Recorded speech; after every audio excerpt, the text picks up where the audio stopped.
Hey everybody, and welcome to the Invincible podcast, probably the best superhero podcast in the universe. This is a show where friends talk all things Invincible, a comic book and animated series created by Robert Kirkman, Corey Walker, and Ryan Ottley. I'm one of your hosts, Ryan. Joining me as always are my good friends Bill. Hi. And TJ. Hello. Hello. It's TJ. TJ. Oh, what is going on, guys? How's it going? Oh, it's going great. We got a lot to talk We got a about. lot to talk about. We sure do. It could be a double episode. It could be. We could have done a small episode for each of these things that we have to talk about. This has been, the month of January 2023 has felt. This is the most like what it was like during the animated series release when that was ongoing. This month has been a lot of Invincible out there, which is good, which is great. It's been a ton of fun. I'm really excited to talk about it all. I think the anniversary month of Invincible was about what I was expecting it to be. It wasn't much more or much less. I think it was, my expectations were met. I think I would agree. I was expecting maybe a little bit more, but I think that's because I'm always the optimist, so I wanted, a little bit more. But it was a lot. It was a lot. Yeah. More on that soon. We have a whole episode to talk about all of that stuff. But first, if you wanted to be a part of the show, like several of you did, you can email us at theinvinciblepodcast@gmail.com or go find us on theinvinciblepodcast.com. We have all of our episode guides and reading guides and all the videos in a handy place and a contact form, all that good stuff over at that website. You can also find us over on Twitter and Facebook and YouTube. We're on Apple Podcasts, Google Play, Spotify, all that good stuff. And leaving reviews helps us out a lot, makes us more searchable or whatever, discoverable. Is that a word? Popular? Discoverable? No, it's just so if somebody types in Invincible, we appear more easily. We have a new review in there, by the way. I think we do, actually. Not new. It's a few months old, but You're I think right. it's been a while since we've checked it. And I saw it an episode or two ago, and I completely forgot to bring it up. But now that you say that, Bill, I'm going to bring it up right now. Is that okay? You mind? Yeah, let's do it. I mean, we're talking about reviews. Yeah, it was November 1st. This is I'm Down for Sure. They gave us 5 stars. Loving it. Longtime Invincible fan, but newly acquainted to podcasts. I'm loving this podcast so far. I've been listening through all the old podcasts as well as the new ones posted in the past couple months. The new readers are awesome, and I'm getting close to your final podcast in the end of all things. Y'all are crushing it. Keep up the great work. Bill, I don't understand. How does it keep happening? I love how it's like year after year. I love how it's like, oh, we haven't read a review in forever. Let's read one. And it's like, oh, guys, these new readers are great. Oh, man. Yeah. If you haven't, go check out the new reader episodes. They were a ton of fun. We did them years ago, and they haunt Bill to this day because they're better than him. So,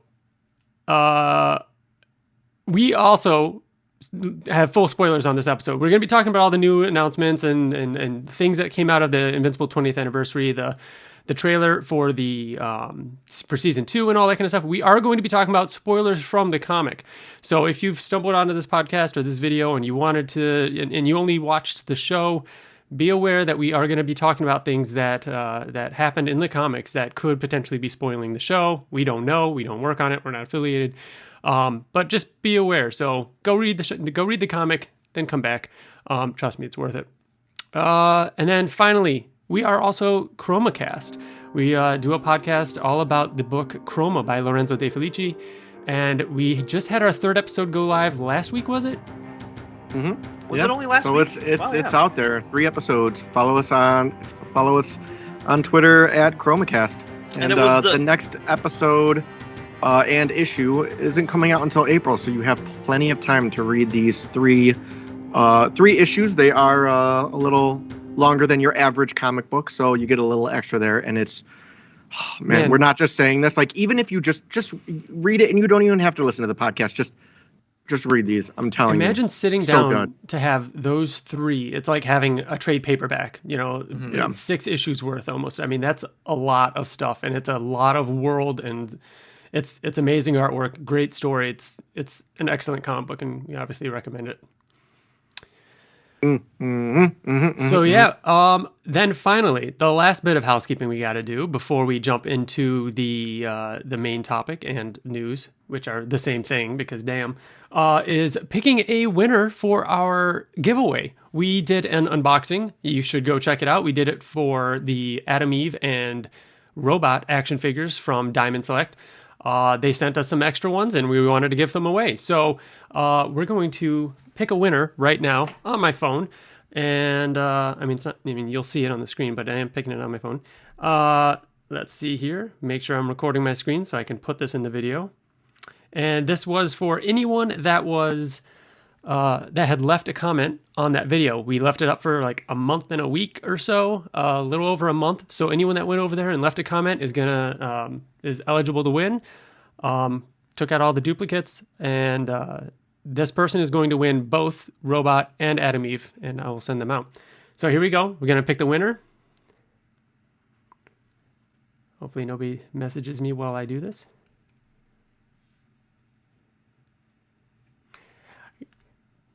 Glindward John. Hey! Right here. Glindward! All right.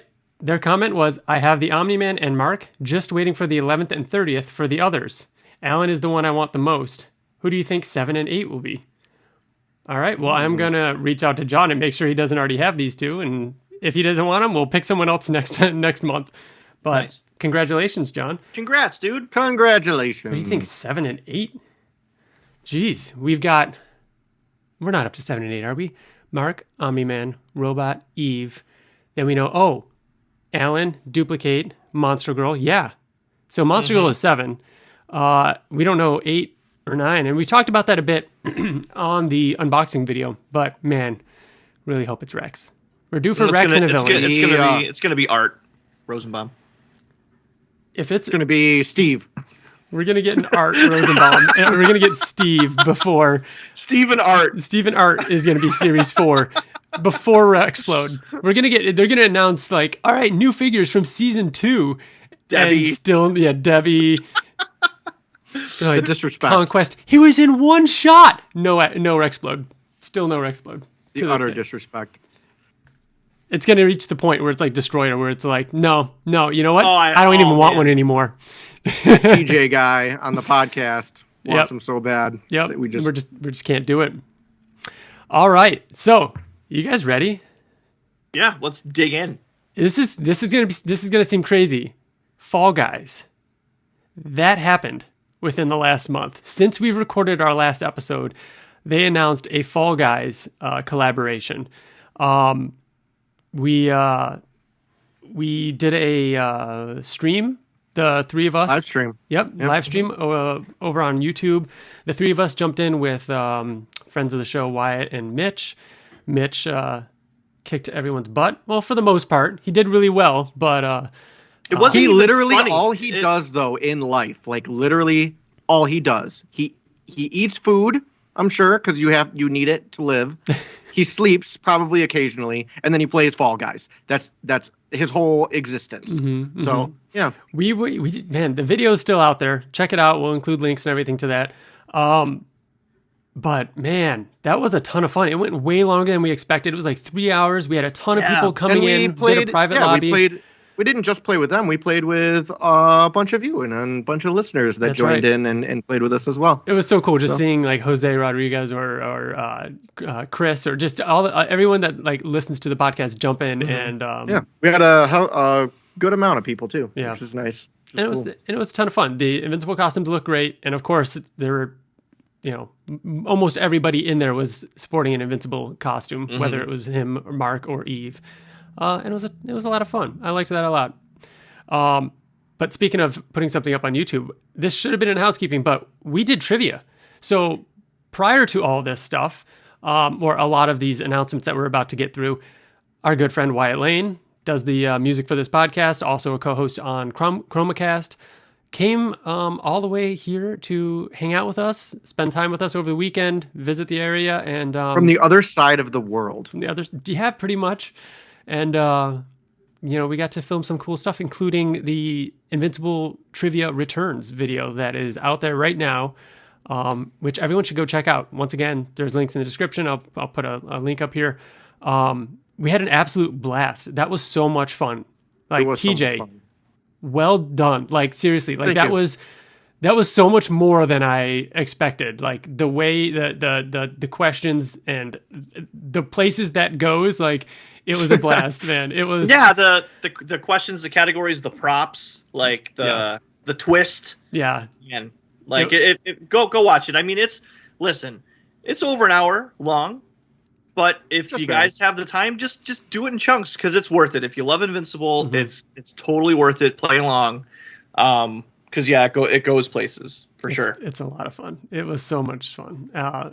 It was a long time coming before, since we did the first one. And you can test yourself and test your own knowledge of Invincible. Yeah, definitely. Play along with us.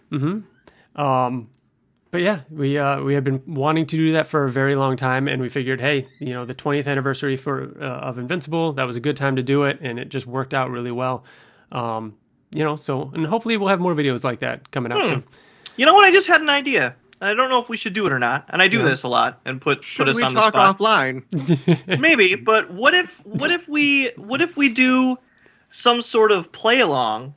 I mean, we don't have to do anything else. It's literally just the fans. But what if they do like it's all on honesty, right? They post their points, and then we do some sort of giveaway, like whoever has a decent amount of points. Someone online, because we were talking about doing this with Devin Barry, because Devin would be somebody that would, I think, do really well in Invincible trivia. And then someone else, I forgot who it was, I'm sorry, commented about maybe doing a trivia online, like live, and people can compete with us too. And that would be a good way to do a giveaway and kind of a competition so that everybody gets to participate. That would be fun to organize. TJ, really do you feel like organizing another trivia anytime soon? I would honestly, I had such a blast doing that. I would probably do it again. Really? Oh my god! You gotta participate though. Yeah. What if you don't even really have to do that? I would like to participate. What if people just watch the current one that's out, Trivia Part 2? They post their scores, and then we just pick one of those people, and they could be on the show with us, and we'll just quick fire questions and see how good they actually are. I think it's a little too late to do that. If we would have done that before it was out for a few weeks, maybe. But we'll hopefully. We're always thinking of stuff. We'll think of some cool ways to make something happen. And all right. After that, now really getting into it now. 20th anniversary Invincible. This month was packed. I'm gonna go the easiest way, the cleanest way to do this is to go chronologically. So these are not in order of importance or. They're just in order from when they happened, right? After we did the Fall Guys live stream, there was a trailer for Renfield. I thought that was worth bringing up. It absolutely is. Yeah.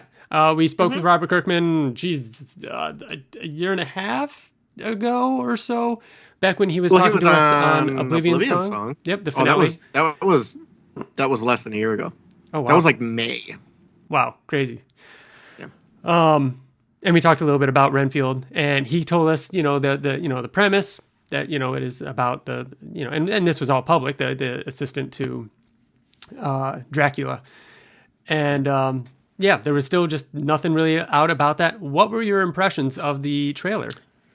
I don't think any of us saw what was coming. Like we knew the premise, right? That it's about Renfield and the assistant to Dracula, but the fact that it's like modern day and it's like a action movie, like it's more of like a crazy action flick. Yeah.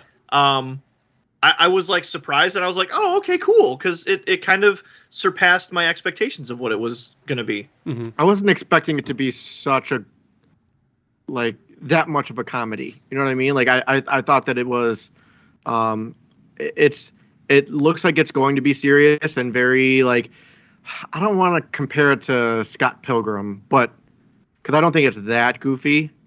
But along those lines, I think it's really, really good. A little bit more like Kingsman kind of thing. Where it's got comedy and action, and it's going to be gory, and I was thinking a little bit more along those lines. Yep. But yeah, I agree with you. Like, Bill, you said it, where I was picturing like a period thing. Yeah, like a comedy, yeah. like a comedy Victorian-esque kind of thing. Yeah. So at first, like the first bit of the trailer, I was like, "Oh, this is it." So that took me off guard, but yeah, it looks like it's going to be fun. It's Nicholas Hoult. Nicholas Hoult is amazing. He's so good in everything that he does, awesome. And then obviously Dracula himself. Yeah, Nicolas Cage. Yeah, that's going to be really cool. So written by Robert, right? Written by Robert Kirkman, and being put out there through Skybound. So that's going to be really cool. I mean, it would be really weird to be in a theater and to see a Skybound logo on a big screen. Robert Kirkman's name up there, like that'll be pretty cool. So after that, we got the Invincible Twitter account teasing that they first sent out that image of Mark and Alan eating in a Burger Mart and said something along the lines of, see you tomorrow, or something. And it was like, oh, okay. And I remember we all saw it, and then it was like just texting each other. And we're like, wait, is that a new image? Like that's not just Photoshop. They didn't put them there. So that was the first, moment of we're getting something. We're about to get a season 2 trailer. We're getting something. And it's going to show. Yeah. The funniest thing that I saw was the Invincible HQ trolling people. Like someone was like, "Oh yeah, can we get more Alan?" And then it was just like Alan talking to Alan talking to Alan. Yes. And he's like, "Oh yeah, here you go. Is this better?" And it looked good. And I was like, "Oh my god, this is fucking." That's why it didn't strike me as odd at first or anything, because I was like, they're good with their photoshops. They're pretty clean. And so I was like, oh yeah, they managed to get them sitting. Maybe it's the shot of them sitting on the moon, but they just swapped it out for a Burger Mart. And then it was like, wait a minute, no, there's too much. There's too much here. I knew when the teaser started with it, I was like, oh, yeah, wow, okay, because I really didn't know either, Ryan. I thought it was just its own thing. For the third time, pause this video and go watch the link that we put below. Then we watched the video. The video the next day was dropped. We recorded our reactions while we're at work. Well, Bill and I, you and I were at work. TJ, you had to wait till you got home. But as soon as you got home, you recorded yourself. We went blind, went in, put on our phones, and just taped ourselves watching it for the first time. Pause this again and watch our reactions. Yeah. So then we have you've heard our reactions. Now we can actually talk about what happened after our reactions. And our impressions, not just our initial impressions, but because I felt like, being at work, I couldn't sit there too long. I couldn't really dissect it. And I'm going to be honest, I did not catch the Easter eggs the first time. I didn't see any Easter eggs, but again, I wasn't looking, to your point, Ryan. Like it was a lot of emotion, and I had to be quick because I had to get back to work. And then it wasn't until that night that I was like, wait a minute. What are some of the things that I saw in there? The first thing that I looked at was the script. The script. Page. Yep. That was the first thing that I latched onto, was the script. Yeah. Because I thought in that moment, which God, just before we get into the Easter eggs and this stuff, how great was this, as a teaser trailer, as just this tone piece to be like, listen, guys, we know you want to know. We know. Just, it takes time. Just, I love that it was its own thing. That it wasn't part of the show. That it was just its own thing. When I first started it, I didn't say this in the Reacts video because I was trying to pay attention, but I was like, all right, season 2 trailer. That's what I was expecting with season 2 footage. And then when it was an ongoing scene, I was like, oh, duh. You and I both say it, DJ, in the Reacts. Of course. No. Of course they're going to do just its own scene like they did with the baseball scene. That's what was going through my mind. Of course they're releasing. They're doing the same thing what they did with season 1. I thought it was a season 2 scene until they started talking. But there's a point in the Reacts, right, that you say, "Oh, this isn't a scene," because I do too. I said, "Oh, this isn't a trailer. Is it a scene?" Oh, that's right. Okay, yeah. I remember you saying this isn't a trailer, but because I had that moment where I'm like, "This is made for this. This is its own thing." But yeah, Bill, that was awesome. I liked that they went that direction with this. And none of us, why didn't we think of that? Why didn't we think of that as an option for a teaser? Because literally what he says in the teaser is that it takes time. And so, so from what I've gathered, this was an independent, not necessarily independent, but a separate animation team someone I forgot his name, or the company. Sorry, I thought it starts with an M or something. But anyways, they did it, and I don't think that is the team that is doing the main animation. So keep that in mind when it comes to how it looked. It might. I'm assuming they want to keep a certain. It did match the appearance of season 1, but a little different. So there could be a little difference between this and the full season 2 animation. I will say, I said this in the reacts too, that they did this as a way to say, chill the fuck out. Chill out. It takes time, and I like that they did that. In going with that and how they basically said, it takes time, it takes time, it takes time. And then Alan was like, we need a release date. Give me an actual date. And they didn't even give a release date. I actually like that even more because it's we're fucking working on it, dude. Chill. But then they're obviously well, Alan wouldn't know that that's not a real release date. So let's work that into too. So is that one of your years? Every planet has its own. Oh, that was so funny. Man. Yeah. They captured the tone of it so well. The way they talk to each other, all of that was, the I even laughed out loud. I laughed out loud in the reacts because of the Urath saying, "Did you ever?" He's like, "Oh no, I think about them from time to time." And then it was just a long pause of him just tapping his fingers on the table. Yeah. Oh, I think that's my favorite part of the whole thing. Yeah, so good. Just that interaction, just having that Invincible type comedy back was. It's what I needed to keep me going for a little bit longer. It just fits so well. It worked. It felt like just more Invincible, which is great. And yeah, the look of it, that added layer, and again, we've talked a little bit about it. You can see it when you frame through, but that difference when Mark is going through all the different steps, especially at the end when it shows the early stages of him in that moment talking, and it goes through the sketches and the layering and everything. When he does that last step, it just adds that level of lighting and depth, gloss and depth, and the atmosphere that it adds to it is I was thinking the same thing, Ryan. When the last thing happened, I'm like, oh wow, damn. Yeah, I could never be an animator because I wouldn't think to go there. Yeah, and it looks like season 1, and then that that last bit is oh man, if that's season 2, that looks sharp. Yeah. But no, it looks great. I can't wait. So, predictions. No, first thing. Bill was wrong. Easter eggs. Oh, well, okay. We'll talk. All right, before Easter eggs, the date itself. Yeah. Sorry, Bill. I definitely another pizza. I think TJ, were you in the same boat as me? Add it to the pile. TJ did not think there would be any footage like that at all. You thought there would be a title card or some shit, didn't you? You didn't say there was going to be a teaser.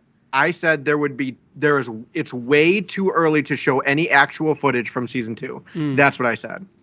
That's no. And as far as a date, what did you say, TJ? That's what I know what you said, but we know. I said we would get a time, a window. I thought we would get a season. Yeah. Which we kind of did. I think it's even further from a season.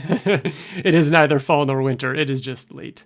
So yeah. What do you take late 2023 as? Summer? I take that as November, December. Q4. Yeah. So fall. Maybe October. Yeah. Winter doesn't start until December 20th. Yeah. A month ago, we gave our predictions for the year. I think we were all within a few weeks of, what was it? August, September? End of August, beginning of September? I said September. I was a week before you. Or after you. And then TJ, did you do summer? A week before. I did a week before. I think me. One of you. Yeah. Either way, it was Ryan. I chose August 25th, but I think I need to. I'm not going to amend it, but I'm gonna put this out there now. You can't amend it. No. There's no change in the prediction. It is, no. Yeah, you can't. It's done. But I will say this. I'm going to say it on the next episode after. Not. It's irrelevant, TJ. Whatever. Episode 2. It's relevant. I'm going on vacation the last week of October into the first week of November. Man. It's going. Invincible will be out in some capacity during that time because the world hates this podcast and it's going to make things difficult. I'm telling you. TJ, I'm telling you. I would almost rather be you going away for a week than to have to do what we do when in the busiest time of year for me. Harvest for me is chaos and is so busy. Remember what it was like when we did Invincible last time during March, the slow time of the year for me? It's going to be a lot. So if it does indeed come out, so right now I'm saying our predictions are wrong. It's going to be later than we thought. A bit later, Yep. Again, it is what it is, and we're happy to wait. But I think it is going to be. I think it is going to be closer to October, November. And my original prediction was late October too, and I should have stuck with it. But oh well. And then I went completely the opposite direction and went too early. Yeah. I think it could still be September. That's still late. Like when I think you don't think middle of the year is September, do you? No, you think September's the end of the year. More or less. No, less. Less. So yeah, that was that. The Easter eggs. Want to start with the 2 big ones? Or 4 big ones in the room? Well, we'll start with the script page. Okay. Right? Because that's... So, is that a thing? It feels like a pretty generic, like, here's 2 characters fighting. I think that it'd be cool. I think that... I don't know. It sounds like it. It sounds like it could be. We know Immortal always comes back. Yeah, but it's very random. Like, why... That's why I felt like it was a little generic. So I was like, all right. Why Immortal and Mark fighting? Yeah. Like, so if you didn't catch it, you should go and read it. But the gist of it was like, open and you see clouds and yeah. Yeah. After what Omni-Man did, after what you did. Yeah. I think there is 0 chance that is not a real thing. I believe 100%. You said a lot of double negatives there. TJ's saying it's real. Okay. It is 100% real. It is a real script page. I think if that's the case, that's the coolest thing that they could have fucking done. That would be like, really cool. And that's why I think it's real. Yeah. Just like the character model for Eve is real. That's definitely a real character model sheet, which points out that she's in season 2, episode 2. In the top right of her character sheet, it says S2, E2. Okay. So does that mean Adam Eve isn't in season or episode 1 of season 2? No, I don't think that. It just means that she's in. That just means that she's in episode 2. I don't think that's. Why would you think that? Unless what's funny about that is I feel like she didn't appear until episode 2 of season 1, right? Right. It feels like a character sheet. Like that's what you would see. She also didn't appear until issue 2 of the comic. Yeah, that's what you would see for season 1, but it says season 2, not season 1. You know, like it looks like the character model sheet for season 1, and it would make sense. Oh yeah, for episode 2 because she's in episode 2. But then how come we don't believe it for episode 2 of season 2? I also don't understand what you're saying. I think the character model sheets, they have the episode listed in there in which they first appear. Why else is this another Easter egg that I missed? I mean, I don't know if that's true. It says episode 2 in the corner. Why would it not say episode 1? Why would it not say episode 5? I get what you're saying. But you don't think that there's a character model sheet for each every episode? No, it's for the character. So I think there's a good chance that Adam Eve does not appear in episode 1. I think there's 0 chance. Really? 0. If the script is real, that's real. Like I think one is. I think all of them are real. I think all of them are real. I think the character design. I think character design for episode 2. Maybe they have a character design for episode 1. I don't. I think it's all. I think everything that they showed is she appears real. in just street clothes in episode 1. Yeah, that could be that, and I would say yes. But it's I think an hour long. Eve will be in episode 1. They're not going to. I think all of the team is going to be, or the Guardians are going to be in episode 1. Okay. I liked how when there was a part where it was about what was it? Doing the layouts, and for the layout stage, the layouts that you see are like stick figure versions of the teaser trailer. Mm-hmm. Like it shows them sitting at a table, Mark going through the things, like Alan getting up in his face. Like you see those on Post-it notes very quickly. Like it's so brilliant. Like they put so much thought into this little thing. Obviously all the little chibi versions of them in the corner was really funny. What else? Oh, can we? Yeah, like all right, go for it. I was going to say that the other people. Yeah, we'll talk about the other people. There's more, but we'll talk about the other people now. What? What? Man, I apparently did not dig deep enough for this. On Mark's phone? Have you even been on Twitter? Yeah, okay, so right now on Mark's phone there is the cover to Marvel Team Up with him and Spider-Man. Which the first person that tweeted this, that we saw anyways, was Kirkman in that video, which we'll talk about later. There's a video that came out that Kirkman was like, oh, maybe there's an Easter egg on the phone. Yeah. And then, like, Ryan, I think you posted on Twitter that, like, you zoomed in, but that was a different page. No, that was a different moment in the trailer. It was a different moment in the trailer, and it didn't really show. Couldn't tell what it was. But then there was another shot, and then somebody else was like, very clearly, what is it? Issue 11? Yeah, something like that of Marvel Team Up, Spider-Man and Invincible. Yeah. 100%. So let's speculate. Do you want to hear my speculation? This is. I already have mine, and I think yours is going to be mine. We talked about it. Mine is, this is canonically the only way that Kirkman knows that he will ever get those two in the same Invincible piece of content. I think this was a fun way of being like, hey, this will never happen, so let's put it in there as like a blurry image. Yeah, it's not Spider-Man, but it's like, yeah, it's in there. Like, this happened. Like, that's kind of cool. You're just talking about this teaser trailer. Yeah, but if it never, if nothing else, it was cool that it made it into this. Yeah. My prediction is nothing will obviously happen with the two animated characters on screen talking to each other or anything like that.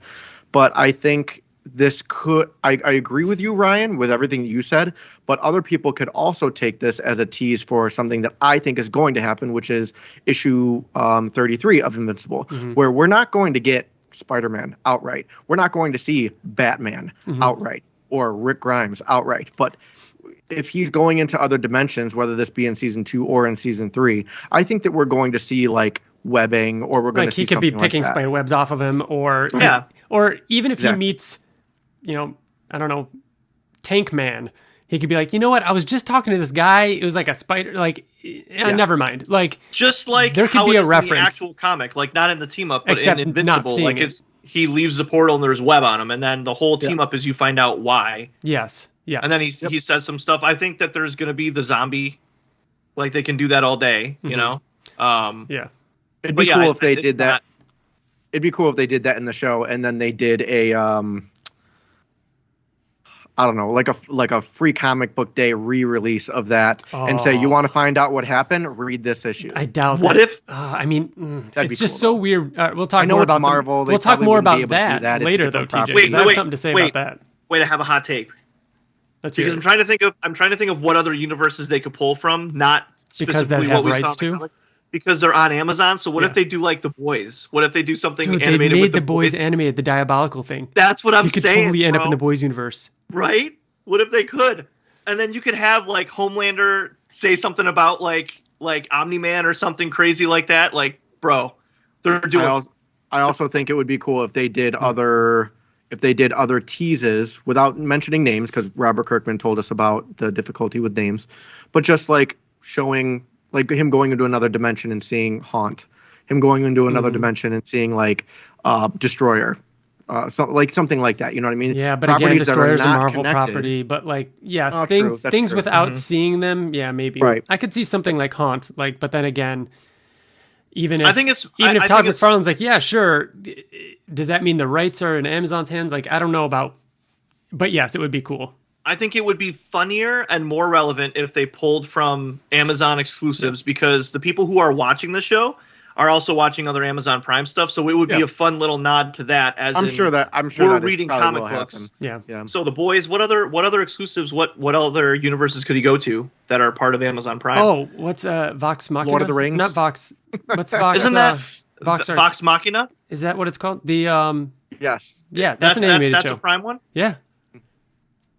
Okay. All right. I was really looking forward to that. That's doing really well out. too. It's popular. I remember when season 1 was like coming out, and I was like really looking forward to it. And then it came out, and I don't know why, I just never watched it. Now I think 2 seasons are out, and I hear it's amazing. Yeah, it's supposed to be great. Oh my God! What if could he go to Middle Earth? Like, could he actually? I said Lord of the Rings. Did you? Yeah. What if he ends up in the old Hobbit? You know what I'm talking about? The old animated Hobbit thing. Oh man, they could do it. There's so many things they could do. So speaking of going through all the other portals, the other people in the room. Let's talk about the other people in the room. Right away, the most obvious one, and of course, I want to say when I watched it a second time shortly after, I was like looking at him like, no. I did catch on like, oh yeah, those are. I looked at the girl and the old lady, and I was like, oh no, they're nothing. And then I went and I was like, yeah, I know. And then I was like, oh yeah, oh my God, that's Angstrom. So I picked up on the Angstrom ones. I was obviously wrong about the other two, but I missaw them. What about you guys? The Angstrom I picked up on, and I didn't really even I should have, because I was picking it apart. But when I saw Angstrom, I just kind of stopped there, and I didn't really zoom in on the other two people. I mean, it's brilliant. It's just two of him. You know what I mean? This is obviously a moment in time. This is nothing to do. This is not in canonical. This is a fun teaser trailer. But those two Angstroms, just showing two of the same guy, just playing up the fact that hey, this guy has multiple versions of himself. So we'll probably see him assembling. There's two of them there for a reason, Well, yeah, of course. Yeah, so it makes sense that two of them would be there, and that they're at a diner and whatever. Yeah. Do you think that those are accurate character models, or do you think that it's just they're perfect. A fun little. Yeah. Do you think that that's the Angstrom we're going to get in? the show? Yes, I think based those are off two of Angstroms. Yes, I mean they're both wearing a hood, Angstrom? right? Maybe not. Oh, I see what you're saying. In the hood, see, that's the thing. When he had the hood on, he had the big brain, and he was had the hood, and he was. Yeah. Oh, just one of them. Yeah. I don't think the other one had a hood. So no, it didn't. I think that they are based off of character models. However, they are on the side, barely moving, if at all.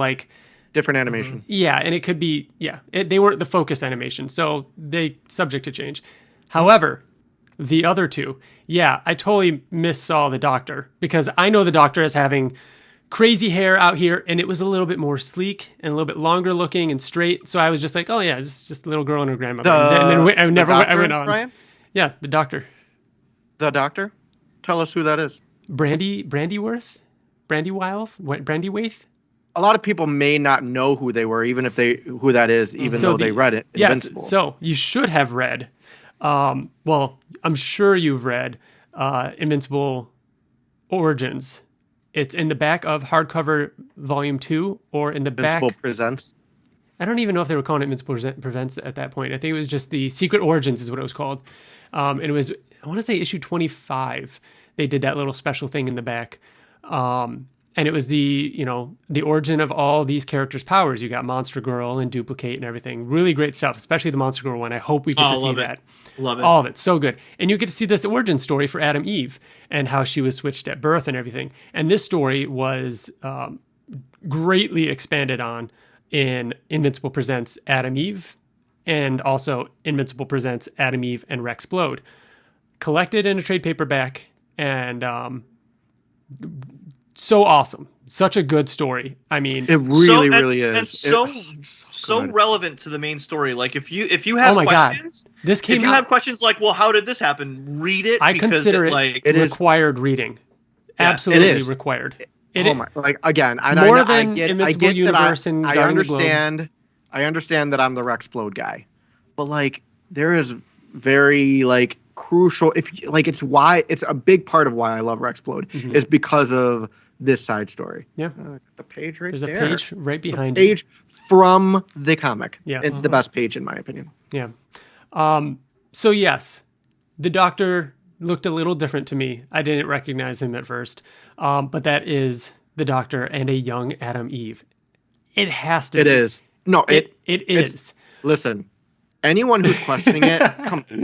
So why would they have these character models? We're getting a flashback. We're getting a callback to that moment and seeing it, whether it's a full episode in episode 2, maybe it's a Adam Eve episode, or just a flashback thing. But I love if they're telling that story, which it looks like they are. I love that is happening now. Get it done early. This is the time to do it, not right before Conquest. Yeah, right. Before Conquest. When it comes to certain, when it comes to certain characters, when it comes to like Adam Eve and Rexplode, and looking back on certain things, I feel like season 2 is going to do flashback type stuff. So I think that's when we're going to get these types of moments with Adam Eve, like, you know, seeing her origin and seeing Rex's origin, seeing Monster Girl's origin. I think there's going to be like certain episodes that go back. It would be cool. This is not a prediction, because I don't think this is going to happen. But it would be cool if like one episode focused on Invincible, but also had like a side story that followed Rexplode's background, and then the next episode, like every episode has a focus background character story where it's focusing on their almost as if like, hey, at the end of every episode, there's a 10-minute mini thing on it, a different character each time's origin or something. That would be cool. But I don't like that. I know. Because then it would just kind of take away from it. I'd almost prefer it to be its own thing, where it's like where they did it with Secret Origin, where it's like, hey, here's an episode or an issue where it's like boom, boom, boom, boom, boom. Here's all the Secret Origins back to back in an anthology type thing. That would be cool. But yeah. So that was it. That was it for the teaser trailer. That was great. It was a good one. It was a good one. Very excited for more. When do you guys think we see more? Nothing till San Diego? Not until San Diego. I'm really confident about that now. I don't think we're going to get... disagree. Really? I 1000%... Visually, TJ. Not any other news, just visually. I'm saying visually. I think we'll get a lot of news. Do you think we're going to get something? Because casting or something, maybe? We're recording Thursday. Mm-hmm. Today's Thursday. Casting. Do you think that we're going to be getting Invincible Fridays? No, that's too early to commit to that. Soon. No. Sure? No way. Yeah. Okay. No. When it comes to season 2 actual footage, I'll start with this. We're going to get casting before San Diego Comic-Con. 100%. It's not even a question in my mind. Actual footage, maybe not. But I mean, I feel like Skybound could do some fun things between now and San Diego Comic-Con. Like they don't have to make San Diego the spew of like all this information all at once. They could that like this is the year. This is the whole year. It's not just right. They're not celebrating Invincible's 20th anniversary at San Diego Comic-Con. Exactly. It's this year. At least that's what I hope. You know, like we'll see. But so I think nice. we're going to get more. Yeah. I think we're going to get more. Yeah. Okay. Moving on to the next thing. The Invincible train is rolling. It's rolling. Okay. I hope. Why I hope slow it down? Going. Yes. Because yeah. Next up, in order of when things happen, remember, Science Dog is back. Image Anthology issue 12 out April 5th. Again, Corey Walker, Robert Kirkman returning for more Science Dog. He looks so sick. Such a sick cover. I love that he's on the cover too. Fucking awesome. Yes. Oh man. Do you remember how the last one ended? In the back of Oblivion song 25. 25. Yep. Was it the atomic? He got stranded somewhere. Bomb or something like that. He got stranded somewhere. I'm gonna have to reread it. I have to reread it. I don't remember. Oh, yeah, another dimension type thing. Oh yeah, it's cool. Very exciting. Can't wait for that. More Corey Walker's always great. And we got a lot of Corey Walker this month, as I'm about to go through here. Next up was the Comic Book Resources, the CBR interview with all three of them. This was announced a little bit before the day of the anniversary. On the day of the anniversary, it was announced. And it was just a quick little interview type thing, with all three of them written. They talked a bit about the history of the series, Corey starting out, Ryan coming on, how it was, had a rough start, wasn't sure if it was going to pick up, so-and-so. This thing that it was probably not new, but I don't recall knowing this. But in a few of these interviews, and I noticed it first with this one, Robert Kirkman mentioned that when Invincible was doing poorly, they were like, all right, it's on issue 11. It's probably going to end it at 13. It's not doing well, so we'll end it at 13, and then we'll do a spin-off for Adam Eve. And then just make that a continuation. And then Invincible will exist in that series, but it will be an Adam Eve series. Did you guys know that? No. I didn't. No. I thought that was really cool. Who even knows if that's like a real Kirkman Snapple fact? You know what I mean? Like, he could just have been making that, like, I don't know. I believe that. You know what I mean? I believe that. I believe it. Yeah, it's a believable. I think the funnest little piece of information was when they brought Ryan Ottley on. They were like, yeah, bro, it could end like in a minute. Yeah. You know what I mean? So you could be part of the series for like an issue. Yeah. Yeah, that was interesting. And he still did it. And then it was, he said, what did he say? Like 13 or 14? Yeah. He was like, no, we're good. I think we're going to be okay. You're going to be okay. Yeah. You can stick around for a little while. Yeah. 13 years later. One thing they asked, is there something that Invincible readers or fans might not have picked up on, something in a little interesting thing? And I really liked Cory Walker's response to this.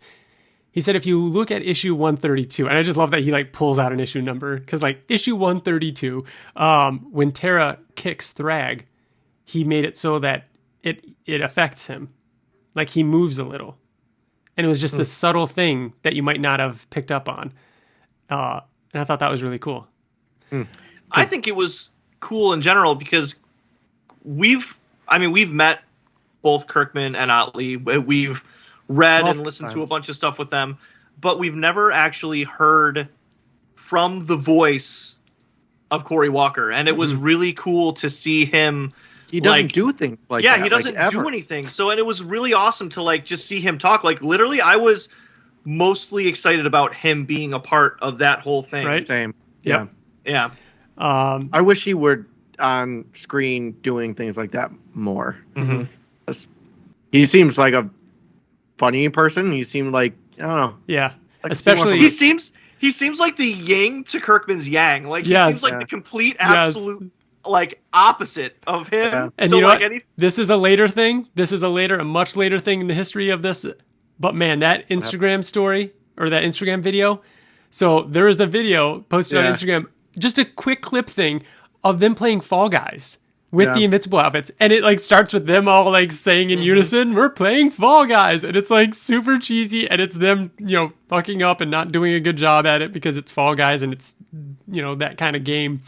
It looks like a blast. I want a full video. I want that whole recording. Let me watch that. I think that'd be great.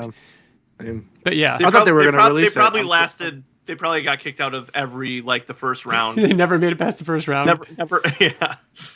What is it? That's not you though, Bill, was it? You definitely made it past. It took like 4 or 5 games. That's why we played for 3 hours. That's right. We had to get you past the first. Right.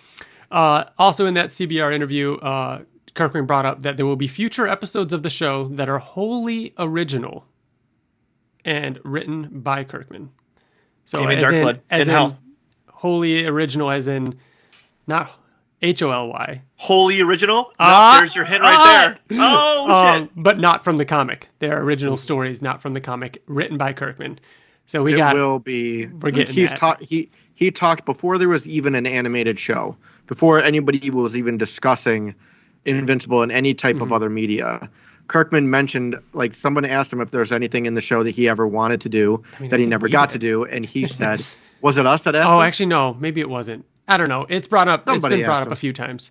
But he did say the one thing that he always intended to do but never got back to it was to somehow bring Invincible to hell in a Damien Darkblood story. So we're going to get it. Originally, it was going to hell. I don't think it was a Damien Darkblood story. And then in the animated series, Damien Darkblood goes to hell, and it's like, oh damn, here we go. That was our headcanon. Like, oh, that's how it's going to happen. Yep. That's how we're going to get there.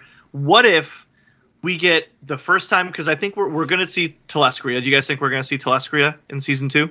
Yes. Yeah. Ryan, don't even you Sorry, dare. No. Don't even you dare. What is the planet that Alan is from? Oh, wait. Invincible trivia. Telescria. Thraxa. Oh! Thraxa. No. That's why I hesitated. The birth planet of Oliver. Oliver. I thought you said Alan. Bill, you were the one that got that question right. I got Thraxa right. I got Telescria wrong. Right. But do you think... Bill, you got the question. What is Grayson's, Oliver Grayson's birth plan? But Bill went so Thraxa, and that was only because a few questions earlier I got Telescria right. Anyways. So, do you think we're going to see Telescria in season 2?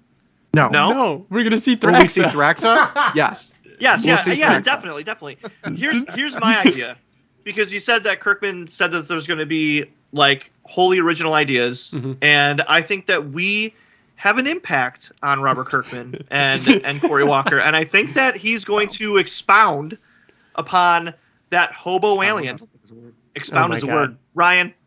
Expound is a word. First off, you're talking about something that happens in the last arc of the comic. Yeah, and he's going to start building it up now, because then in the last little like bit of the show, he's going to come back. He's going to look to the camera and say, "Remember that?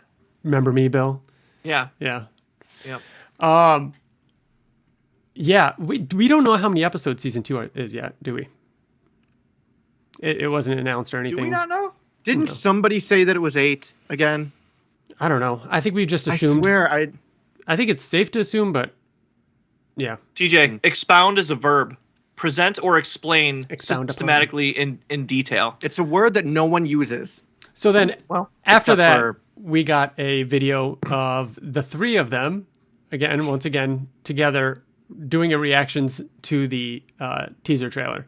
A fun little video. They goof off in it a bunch. That's where Robert Kirkman brings up zoom in on the phone. And it's just them being like, oh, who else? Who are those guys? Maybe it's a guy, like just kind of just goofing off. And that was fun to see. Did you guys at Ryan Ottley's request go check out Corey Walker's blog? I did. I sent on it the to anniversary. Mm-hmm. I didn't. Bill, Corey Walker. I sent it to you guys. I screenshotted it. I didn't. Bill didn't actually do it. Yeah. Wow. Corey Walker for the anniversary. Well, actually, he did it previously to the anniversary, but he chose this day to release it. Redrew the first 4 pages of issue 1. Yeah. Your eyes are like, come on, see? That's cool. That's really cool. I should have went. Should have done it. So folks, go check out his blog. We retweeted it. Ryan Ottley's retweeted it recently.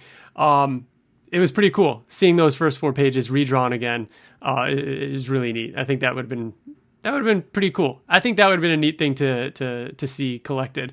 But Corey says in the blog post that he decided not to continue it, and that was the end of it. So still very, very cool to see. Oh my God, it's so cool. It's Corey Walker, but it's new Corey Walker. I know. Oh man. I know. All right. Pretty cool, right, Bill? Yeah, looking through them. Cool. It's very cool. All right. Next up, these were really neat.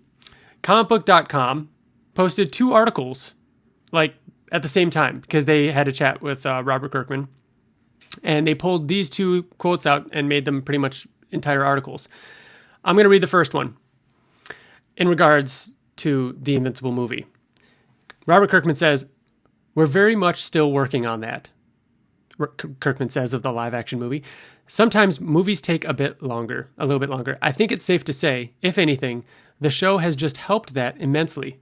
People are very excited about that movie potential at Universal. So we're riding that excitement and trying to push things forward as quickly as possible."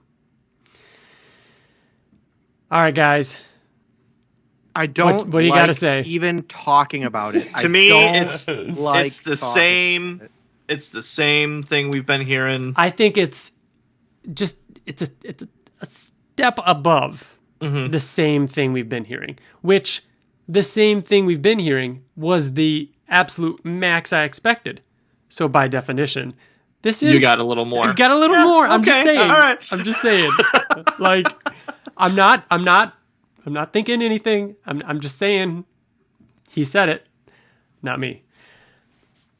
TJ doesn't even want to talk about it. All right. There's nothing to talk about. All right. And people get all excited, and I don't know.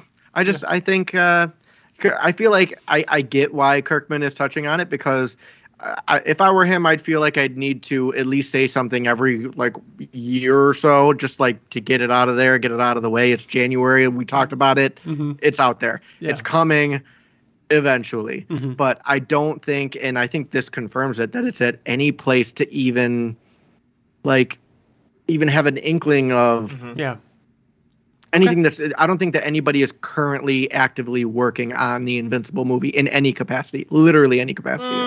I think that's. Not a single person. Do you think that they finished their 12th draft or whatever of the script, and the script is done? Do you think that it was done and now it's just that's where it stopped? I think for now. Yeah. They haven't come out and said it's on a hiatus, but no, I know. Mm-hmm. I don't think they're doing anything with it right now. And I think that's fine. I think that's fine. Yeah. I really don't know. I because to your point, Ryan, like he did seem more optimistic. He was actually an opportunity to say, movies take a while. We're going to focus on the show. There's nothing moving forward right now. They take a long time. Right. But the fact that he said that we're trying to use this forward momentum and excitement, they are excited about it. I think it's safe to say, if anything, the show has just helped that immensely. People are very excited about that movie potential at Universal. But we said this before the show even came out, like years before the show was even announced. The movie was announced, and then we kept. I think our original prediction was like summer of 2019 that we would get the movie. Seriously, I was listening for trivia. Really? I went back and was listening to old episodes of ours for trivia, and like we made those comments about like summer of 2019. And then the show gets announced, and we're like, "Hey, the show could it could like move things along." Yeah, of course it can, of course. Yeah. And I'm sure it's going to, because it is popular. And if the show was not popular at all, it probably would have killed the movie. But the show is popular, so it's not killing the movie. But I'm not going to go as far as to say that it's. All right. I mean, it could be pushing. I don't know. Man, for TJ, for not having an opinion, it just doesn't matter. He's talked the most. You've spent the most amount of time talking about that you don't because I can go on and on talking about why this doesn't matter. This sounds like how I felt 2 years ago about the Cory Walker comic book that we thought existed. Mm-hmm. Like you refuse to let yourself believe. No, it exists. It's not. Yeah, I'm not sure yet. We'll see. 2028. Then comicbook.com put out a second article in which Robert Kirkman said this in regards to Invincible video games. I would say our plans in video games are all encompassing. A little bit of all of the above. So, we'll see. Are those things possibly years away? Yeah. Could those things die between now and when they're planned to come out? Yeah. I could seem like I'm teasing something very cool if you watch this in hindsight. It could also seem like an idiot that has no idea what's going on. If you watch this in hindsight, either of those things could happen. There are so many cool things on the horizon. God damn 'em. I hope it all comes together. If it all comes together, Invincible fans are going to be very happy. So the initial question was in regards to like, are we going to see something on the mobile front? Are we going to see something on the more larger scale type things? All encompassing, a little bit of all the above. Is what he's referring to right there. Or take everything that I say with a grain of salt, or don't. And I could be right about everything, or I could be completely wrong. But if it all comes together, Invincible fans are going to be happy, which is kind of what he ends with. Again, we'll see. I mean, we got the Fall Guys thing. There's something else that's happening that we'll talk about later in the episode. I mean, maybe we get the Fortnite thing. So I think those things are Fortnite is coming. You think it is? What did we see? What did we see? Like there was a survey last month. There was a survey that came out, which for they send Fortnite out players every now and then to like, what characters do you want to see, so they can poll and go from there. And Invincible was on there. Invincible was on the survey. So was like 100 other characters. Like it was a huge list. But they do a new store like every day. I'm sure all 100 of those characters could eventually they do like licensed tie-in things like once or twice a month. But yes, it is updated a lot. Seeing that would be great. I'm guessing the thing that we're going to mention later in the episode, the Fall Guys thing, mobile game, maybe something next year. Hopefully something bigger next year. You know what I mean? Next year? For something big? You don't think that we could get something big? What would be big? Fortnite? Would that be like I mean like an actual an Invincible game. I think this year's only small games or DLC. 100% agree. Especially with the show coming out late 2023. I disagree. If we're going to get like a Telltale Invincible type thing, it won't be this year. Make your prediction. Be. Okay, I'll make a prediction. December. I think that we're getting what? This year, that we're getting a video game, like an Invincible video game. No matter the size, it could be a mobile game. Well, that's what I'm saying. I agree with you. But we're saying small things, and I think that a mobile Invincible game would fall under small things. Okay. I would agree with that. Let me say that I think that we will get a console quality game in December. Something you could play on your PlayStation. Something you can play on like your PC or something. Yeah. Not like a fucking huge open world like Skyrim. Which isn't going to happen. No, I think that's not going to happen. Right. So yeah, that was cool to see. Both of those quotes were like just dropped out of there like, what? But we'll see. Things are in motion, it seems. All right. Then we've got after that, there was the 20th anniversary video. This was an awesome video. This was 10 minutes long, put out by Skybound. It seemed a lot like the Reacts video of them watching the teaser trailer, the three of them just talking about Invincible, the history of Invincible, joking about how it was originally going to be called Kid Cosmic, and, Corey giving Robert shit for that. And, again, a lot from Corey and how, sleeping on his floor and trying to, and I thought one thing that was interesting was how Corey was responsible for a lot of Robert keeping Robert from doing tropes, whereas where we praise Invincible for going against tropes and kind of, making light of them or twisting those on their head, the example they gave was, Mark would have been with Adam Eve right off the get-go, and it would have been the Peter Parker, Mary Jane thing. But apparently Corey was like, no, don't do that bullshit, make it, interesting or whatever. So that was really neat. Again, great seeing the three of them. That's when we got the conversation with Ryan Ottley about, by the way, this might be a short-term gig. This might only last a couple of issues. But yeah, once again, great. I think it was cool because wasn't one of the questions, or when they were talking about tropes in particular, they were like, do you think that when people play with tropes or when they do it well, it still works? And Ottley was just like, no, I hate them. I no one should do them. Yeah. Didn't yeah. Am I quoting it right? Yeah. So the fact that Ottley's just so against them, it is pretty great. Yeah. Ottley was very direct with all of those in a funny way, where it was what was it? What inspired you when you were younger or something? And Ottley's like violence. The red crayon. Yeah. Was always the first to go. Oh yeah. Yeah. That was great.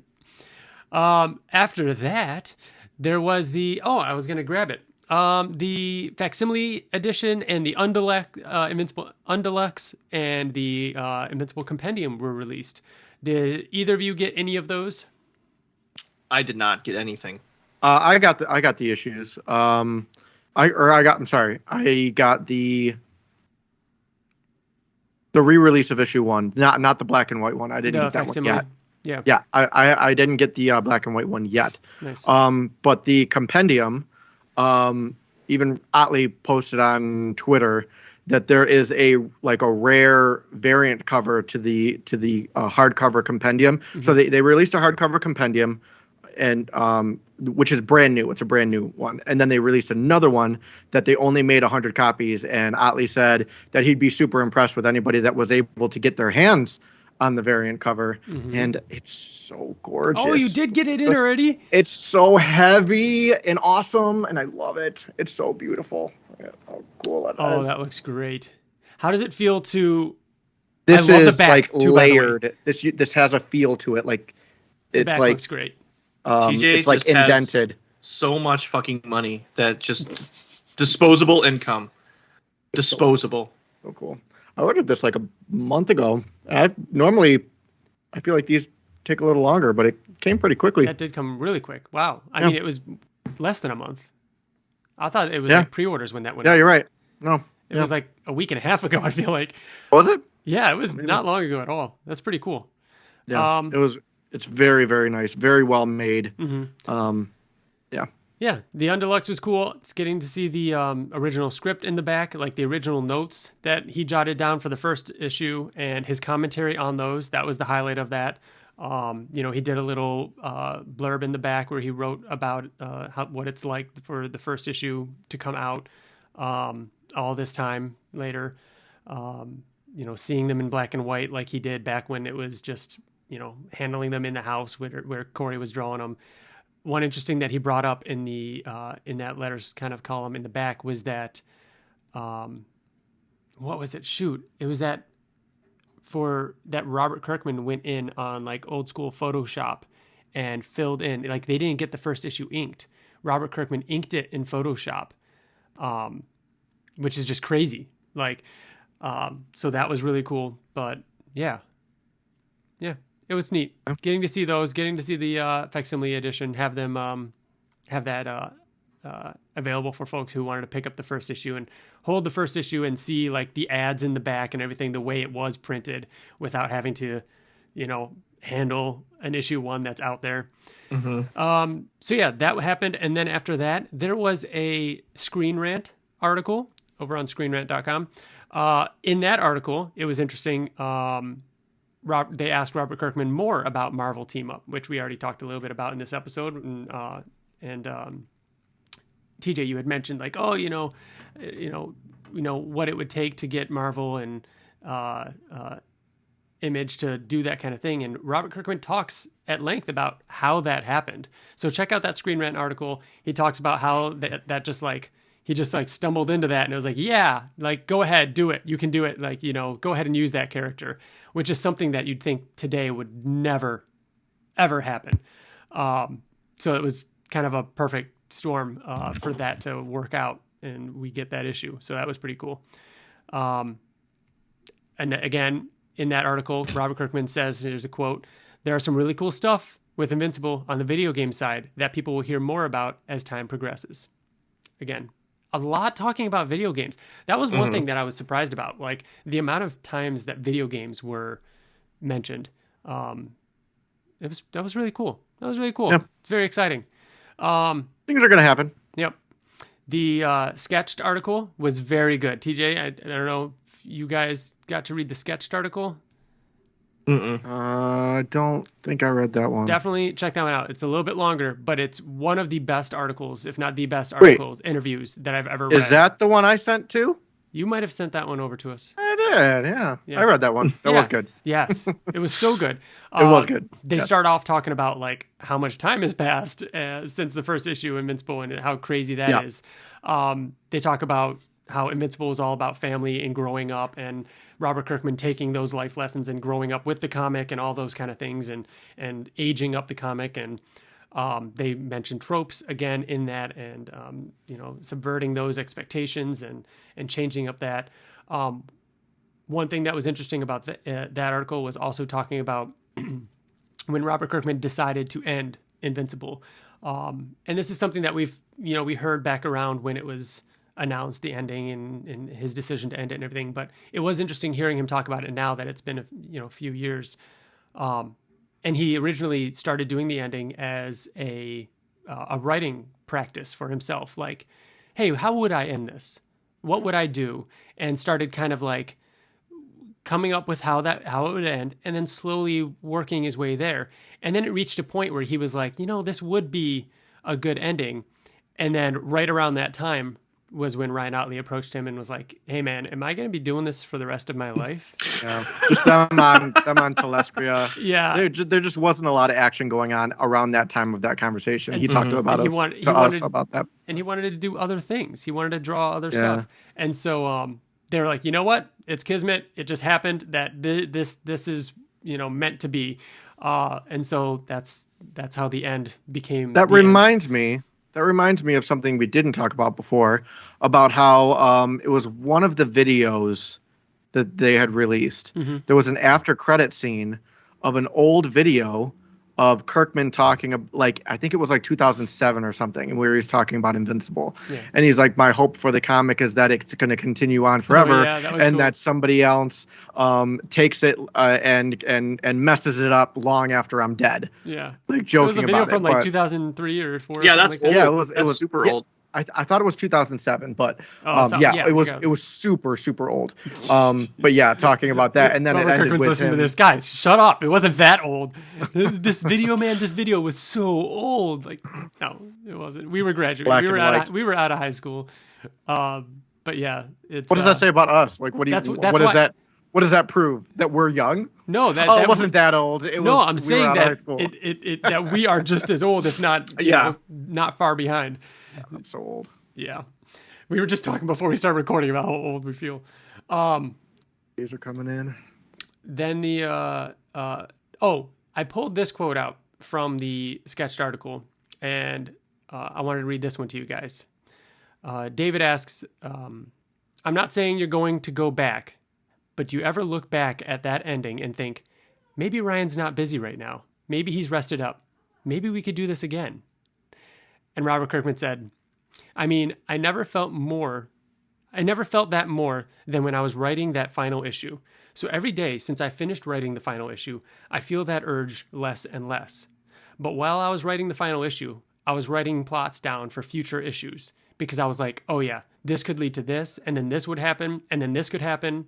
And I could have a whole notepad of various things that I could do if the book had continued from that point. But seeing the response to the ending and also getting to go back to the beginning in the TV show form and getting to tell the story all over again and tweak things along the way, that's kind of scratching that itch in a big way. And so it's keeping me from destroying our legacy and going back and doing a book that is mediocre when compared to the 144 issue run. That's the thing that's definitely holding me back.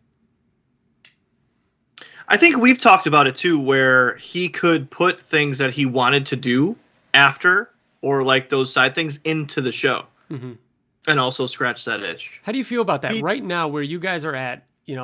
After the end of Invincible has settled, you've got this new show, this new resurgence of Invincible.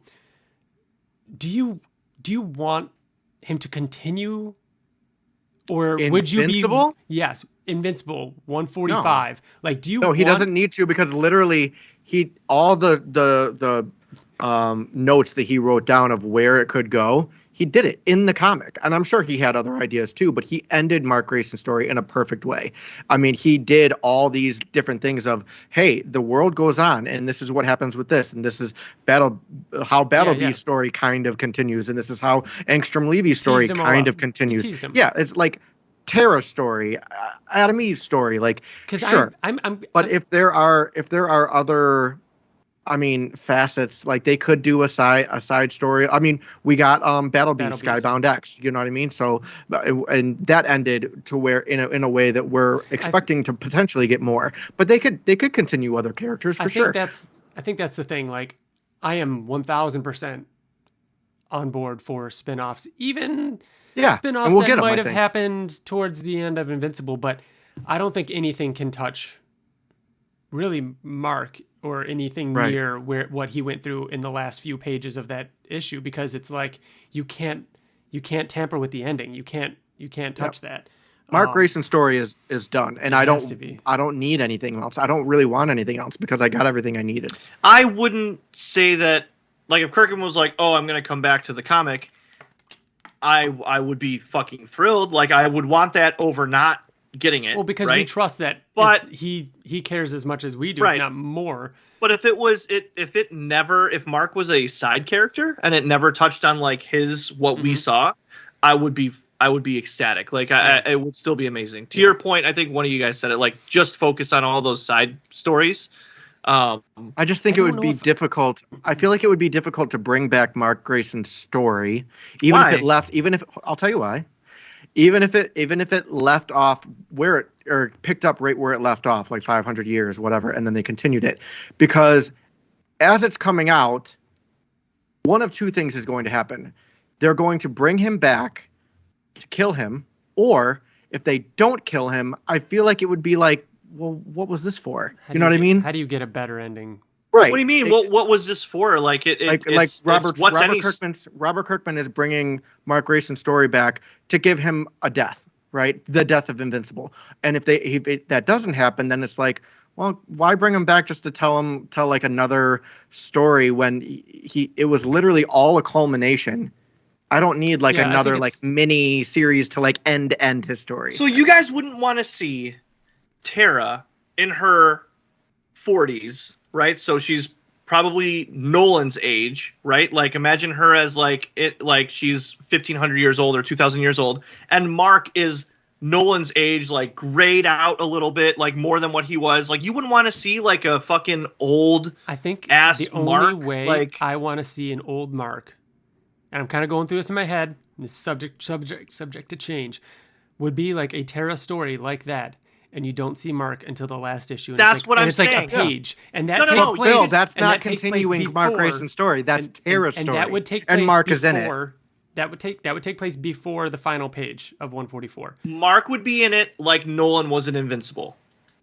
That's what I'm saying. So it's not a continuation of Mark's story. I wouldn't want that. Why wouldn't you want? You wouldn't want that? I don't think I would. Really? Then don't read it when it comes out. I don't know. It'd have to be. In 10 years. You're not allowed. You are not allowed to read it. Remember this episode. Mm-hmm. Like seeing Tara or Marky when they're younger, dealing with things. Absolutely, the whole universe of things. But I just feel like Mark's story is so complete that to extend on the end of that feels weird. I don't know. I don't think Mark's story. I don't think that's like saying like my story's complete when I had my first kid. Like I felt like, oh, I'm a dad now. Like, oh, Mark's the leader of the Viltrumites now. Like that doesn't mean that stories don't continue. Like that section of his story is complete. Yeah. But Mark as a grandfather is a new story, or Mark as like trying to hold this like extinct race. Maybe the Viltrumites become like extinct, or like there's so many different things that could happen. You're right. And I'm just saying, like, it would just be more. It would just be more. It's not like what's wrong with that? Though. There's no reason for Invincible. There's no reason because it was for anything, perfect the TJ. way it is. It's perfect the way it is. TJ, there's no reason for anything. There's no reason for anything.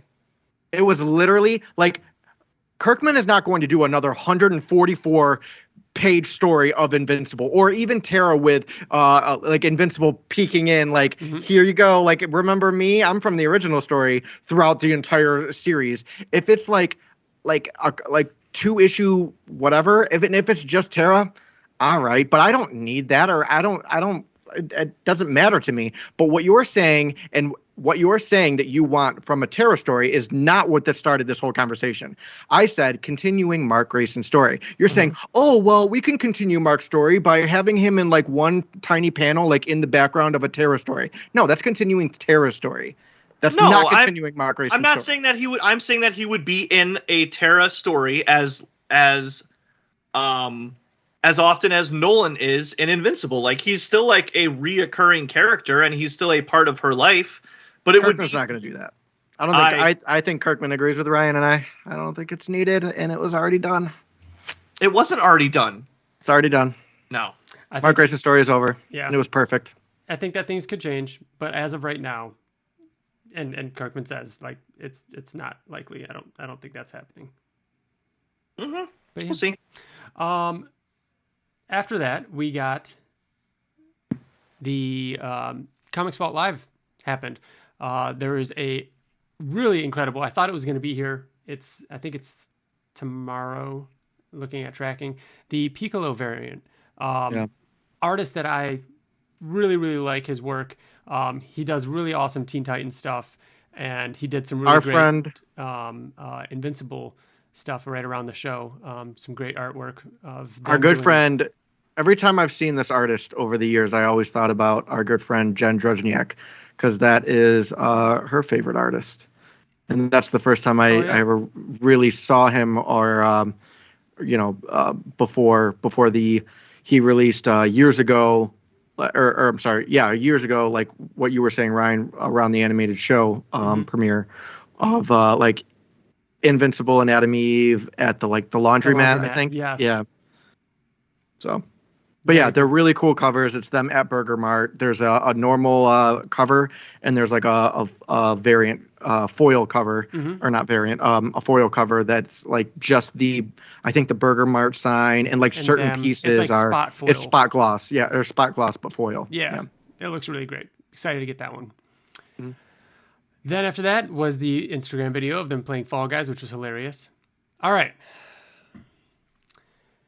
Jeffrey Dean Morgan.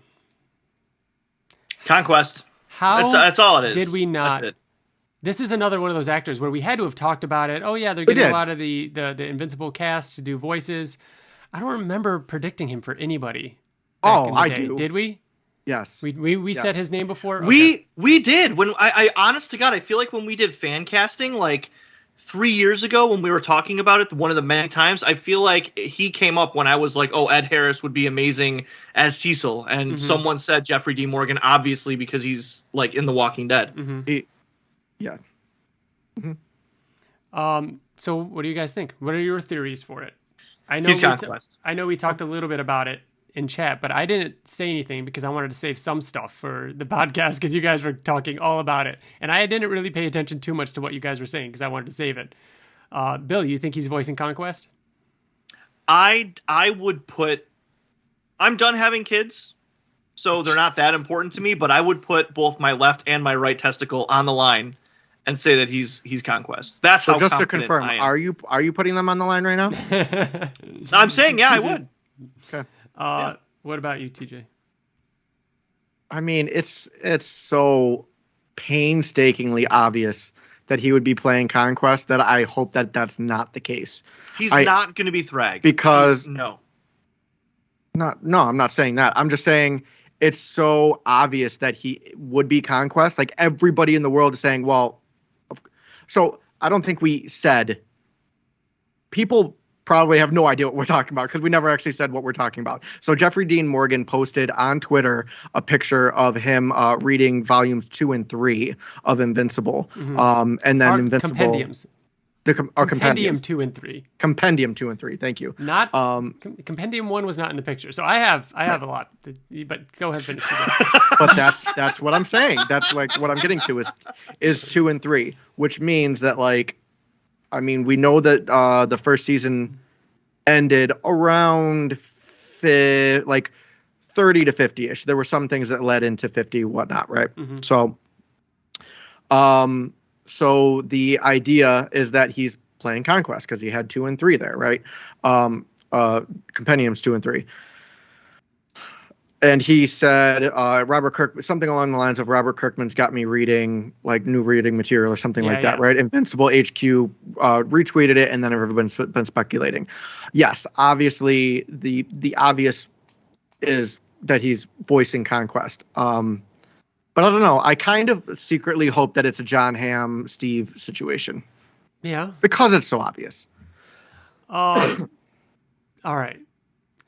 I think there's a very good chance that he already has Compendium 1. After working with Robert Kirkman and Skybound for years, just like Stephen Young had already read Invincible before the show was even announced. Are you saying that the fact that it's Compendium 2 and 3 hold no relevance? I think that holds no relevance. I think that he is just getting caught up because he only read some early on. Hold on. That isn't that important. What I'm saying isn't important. I'm just saying don't think that much into it. Because really, if he's playing Conquest, why are they sending him 3? Why would they not send him 1 too? Why not? It's Skybound and it's Jeffrey Dean Morgan. Just send him another book. Put another book in the box. He's in 3. Conquest is in 3. I know, but what I'm saying is like, why not 1?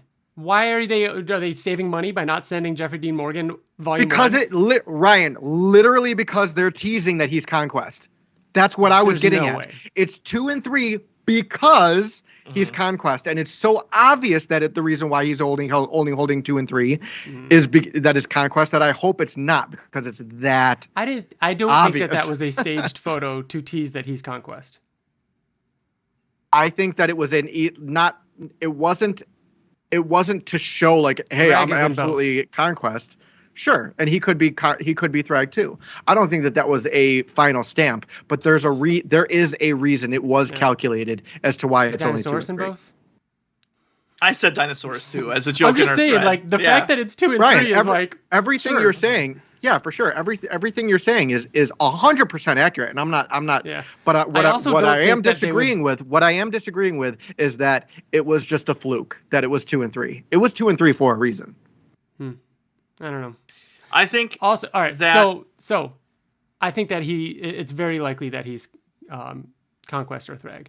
I'd say one of those two is very, very likely. I think he would sound perfect for either.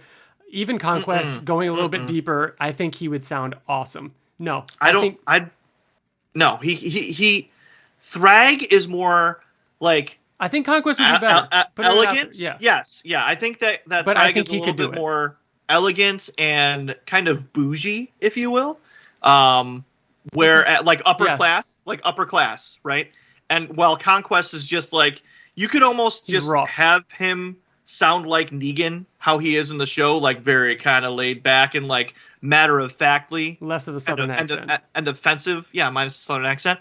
I think that he could play Thrag if he elevated.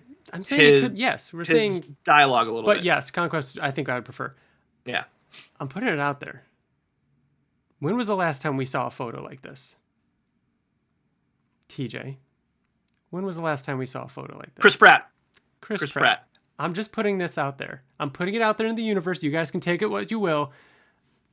But Chris Pratt, wasn't about Oblivion, though. This is about Invincible. Wait. Ryan. Huh. Compare the two photos. That's what did we see from Chris Pratt? Wasn't it? My sunburn and Oblivion was in the background. It was just in the background. It was not a tease. I didn't say it was a tease. I'm just saying it's an actor posting a picture with a book in the background. But this was him holding up the fucking comic. Hold on. Skybound did not retweet that photo. You're right. Oblivion Song didn't retweet that photo. Yeah. I found that in the background. Yeah. You were just checking out Chris Pratt, and you're like, I like his thigh, but what's this comic over here?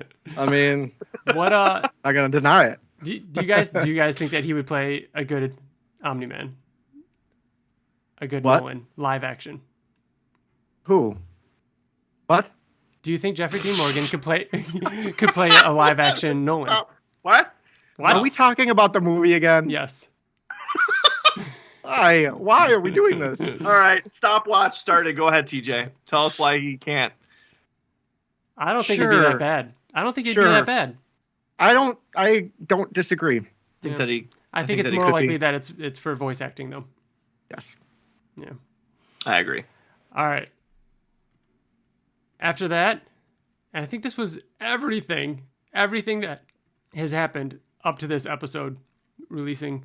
And it was just that Invincible is appearing in something called The Sandbox. It is a video game type thing. I had to do the research because I hadn't heard of this.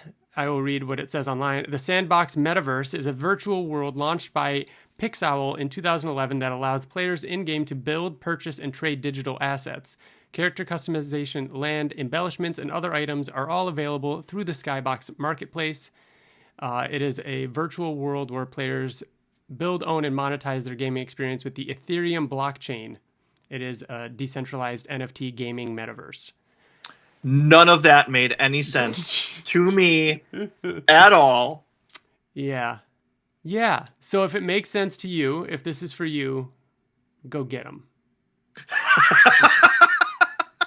We're excited. Explain it to us. I'm happy for you. If you love it, then not necessarily something that interests me, unfortunately. But hey, if somebody out there is excited by that exists, and I mean, hey, there are many facets. It's multifaceted, as Kirkman said. The Invincible in the gaming sphere. So we'll see. But that is just one more pin in that. So yeah. And that was everything. That does it for Invincible. All the 20th anniversary announcements for January of 2023. Yeah, you guys think we'll go a couple months now? Think it'll slow down a little bit? No. I think it'll slow down, but I don't think that it's going to just completely stop. Yeah, I think we'll get the Terra comic announcement probably tomorrow. Yeah. No, it's not gonna stop cold turkey. I think we'll get, but I do think that we will not get. You know what? Maybe we will get a trailer beforehand, and maybe San Diego will be like a clip or an episode. Maybe I feel like we're gonna get something. That's also likely too. We did get, before season 1, we got a teaser trailer and then a scene and then a full trailer, I want to say. No, the first thing that came out was the scene, was the clip. That was before the teaser trailer? I think it was. Yeah. Wasn't it, TJ? The first thing was that whatever we got. The first thing that we got, and I can't remember if it was the teaser or the baseball scene. I think it was the baseball scene. Yeah, I think you're right. It was the clip. Was 5 months. 6 months before the show actually premiered. Yeah. 6 months. Yeah. I feel like we're gonna get more. We're gonna get. San Diego is not the next thing. No. March would be 6 months before September. So if I'm gonna stick with my September, if I'm gonna stick with my September goal, we could get a clip or trailer in March, and then get like a full episode release. I'm thinking May. All right. June, July, August, September, October, November. That's maybe we can squeeze in a co-creator episode. Have it not be Destroyer sometime before. All right. I reached out on Twitter and asked what everyone was most excited about and what their thoughts were on this month of Invincible news. And we've got some emails to read. I've sent you both a couple. I got one from Michael I could start with, unless you want to start with. Sorry, I thought you were alluding to us. Oh, that's all right. Would you like to start with another one? I'll start off. I got this one from Luke. Luke says, I'm excited about a lot of things. For example, when you guys do weekly shows to cover each episode, TJ's new art commissions, Ryan destroying all competition in another trivia night, making him the Thrag of game contestants. Spoilers. Ryan Ottley giving us more Battle Beast. Wyatt Layne returning as a guest. I look forward to seeing your audience grow. The Mitch fan spotlight episode. And meeting you guys in person at San Diego Comic-Con. Oh, that's going to be great. Oh my God. On that note, I wear my Invincible sweaters everywhere, and I always wait for people to talk about them. Then I drop the podcast on them. I wouldn't be surprised if there are 2, maybe 3 new listeners. Looking forward to more Invincible podcast. Luke. Thanks, Luke. That's a humbling little nice way to start the message. Emails. Yeah, thanks, man. All right, one of you guys, who's up next? I got one from Michael I can do once I get this thing. Fix your audio. Now that Ryan put Michael on the back burner. I was like halfway through Luke's name when you interrupted me. I'm sorry. Yeah. Oh. You literally said, you guys got some emails. This guy has to have said something specifically about you, TJ, for you to be this excited to read this email. No, not at all. What you got? Michael says, a very exciting month. Hopefully more news in the summer/fall. With the visual upgrade on the animation side, I'm pretty excited to see the large-scale planetary set pieces we'll hopefully and probably see in Season 2. What visual improvements are y'all looking forward to in the upcoming season? Example, Mark's suit, blood and gore, 2D, 3D animation meshing, and Eve's powers, etc. Thanks, Man, Michael. That's a great question. Yeah, I think that I can't really pinpoint. You know what I can? I can pinpoint, I think, my biggest qualm with the animation style was not the meshing of the 2D and 3D. I think that's a normal thing. I think they did an okay job with that. Mm-hmm. I feel like my problem was... Are you sure? No, go ahead. Some of the fluidity, I guess, is what I would like to see more of. Like, there were a lot of scenes of like him flying. I was just gonna using the same static poses. Yes, exactly. Him flying, and then like it looked like instead of it being like I don't know how animation works, but 30 frames per second, it looked like 10 frames per second, something like that. So I feel like the fluidity can look a little more organic. Animation. The thing is, like, and I agree with that too, and that's probably mine as well. But the thing is that it was just kind of inconsistent because there are some moments where it looks incredible. Like the one that I always go to in my mind, you probably know what I'm going to say because I bring it up all the time, is Omni-Man flying during the fight and the missiles that are going and him just so cool, and it looked incredible. But then there are other moments like you said, where it's just like kind of stagnant. And you know what, TJ? I think it's gonna. That's a good. Why don't we just say consistency? Why don't we say consistency and you know what throughout? This reminds me of in the Invincible comic book, meeting Flip Shafe for the first time. Sometimes you got to reuse some panels, and I think that's what they did in season 1. And hey, sometimes you got to do it. The same TIE Fighter, the same TIE Fighter coming towards the screen, that kind of thing. Yeah. They got approved for season 2 and 3, so I'm sure they got a little extra money. They got a little bump. And that's probably why it's taking so much time, because they're really ensuring that, like, they're all the animation episode 1. And I mean, what's cool is when we were talking to Robert about when they were working on season 1, and I don't know if this was off air or off the air, but they actually start mid-season. And then they go back. Yeah. Right? Yeah, they started with episode 3. And that's a common animation thing. At least that's what he said to us, where, you want the first impression and the final impression to be, where your artists are familiar with drawing these characters. Right. So they generally start in the middle of the series or the middle of the season to get a feel for the characters. So they're really good for the first and last. So that I don't think we have to worry about. I think that it's going to be a little bit more, because now they're starting off with their best foot forward, right? They've already done so. Their episode 3 is going to be their episode 8, right? And then it's going to get even better from there. Even better, right. But yes, everything else that it was Michael said, as far as like the effects, Adam Eve's powers, like all that kind of stuff. I can't wait to see the visual upgrade that this show gets. The blood and gore. Blood and gore, yeah. Bill, you're up next. Yeah, I got one from Sammy. Hey, Invincible Podcast. The first thing I noticed was the change in animation. Do you guys think this for the teaser only or for the full show? As for what I'm most excited for is Mark and Nolan teaming up versus the other Viltrumites on Thraxa. It will be fun to see non-readers' reaction to meeting other Viltrumites for the first time. P.S. It was just awesome to see/hear Stephen Yeun's version of Mark saying new lines in character. It's been so long. Can't wait. Yeah, and that's one of the things we talked about. I think feeling like that. Yeah, I think the first thing you said was the animation style, that extra layer of like lighting, and depth. That's the thing. It added depth because it did feel very like blue, yellow. It blurred things in the foreground. Yeah. And it's great. And hearing dialogue, like hearing that's the thing. Like that's why we weren't like our normal sleuthing selves when we were looking for just Easter eggs. We were just like hearing them speak. Trying to listen to it for the first time. All right, I've got one from Jack here. Jack Penfield says, I'm really excited over the news of season 2, but I don't think it'll be late 2023, but like August, September-ish. And also, as Ottley and Kirkman have said, if the video games do come out, who do you think will develop it? Also, I wanted to say thank you for the recommendation of Astounding Wolfman. I recently finished and wanted to say thanks for the Fall Guys night. It was a really great burger. Bunger's better than burger. No, burger's better than bunger. That's a joke from Fall Guys. So yeah, Jack, that was yeah, dude. Wolfman. Astounding Wolfman. Come on, dude. So good. Come on. Yeah.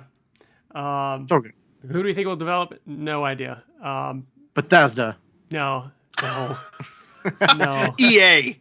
I think Skybound's going to be doing a lot more with games. They seem to be really making a push for video games. I don't think they're quite developing, but they're going to team up with somebody. Yeah, I don't know. As for Astounding Wolfman, so glad you read it. Hope you dug it. I can't wait. I got to reread Astounding Wolfman. It's been only long. 25 issues. If you haven't read it, please. You know, I had a Astounding Wolfman situation come up. I thought you were going to say and I have those every night. Every night before bed. No, but I was talking to my coworker about like Comic-Con and commissions, and because he was like, oh, because I was like, oh, I'm not going to be getting a Ryan Ottley commission in San Diego because it's going to be like $14,000, and he's like, what? Why so much? Like, what are they? So I showed him like what they were, and then I explained the story of Jason Howard being there at C2E2, and then I had a stack of Wolfman comics that I had at work, and I'm like, just look, have a stack of Wolfman comics at work at all times. Yeah, all times. Yeah, just for when someone walks in and they talk to me about The Walking Dead, I'm like, here you go. Next time the hardcover complete collection is on sale, you're getting a and Christmas it's present. awesome. Oh yeah, it's very cool. It's great. Yeah.